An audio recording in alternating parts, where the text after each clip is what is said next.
Hi everyone, welcome back to another video. Today I am going to show in this video how to fix Windows keep changing the power plan on your Windows 10 or Windows 11. So before going to start the video, if you are not subscribed my channel, please subscribe. So let's start the video. Guys, if you are seeing Windows keep changing or if your Windows power plan settings are changing automatically on your Windows 10 or Windows 11, then I will show you how to fix this issue.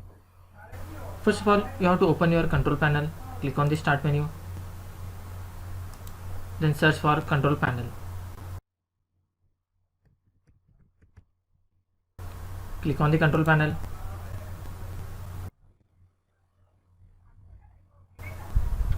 Here you can see VY, it is selected as category. You have to select as small icon. In this you need to find power options. You can see power option, click on this.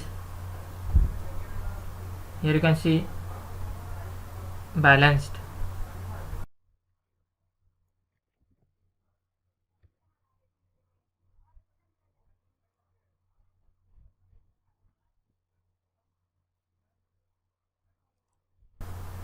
After clicking power option, you will find here restore your power plan.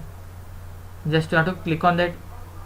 In my case it's not showing here. If in your case you will find that option, you have to click on that restore. After clicking that, close this window,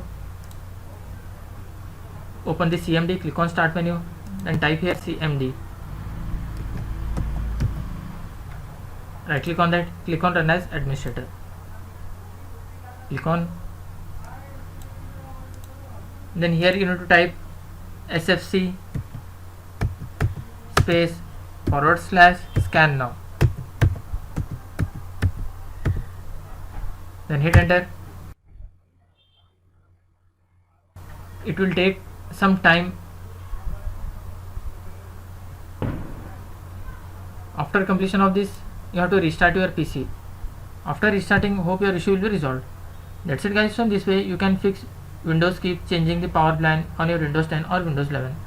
Thanks for watching. Hope if you like this video, please like, share and don't forget to subscribe.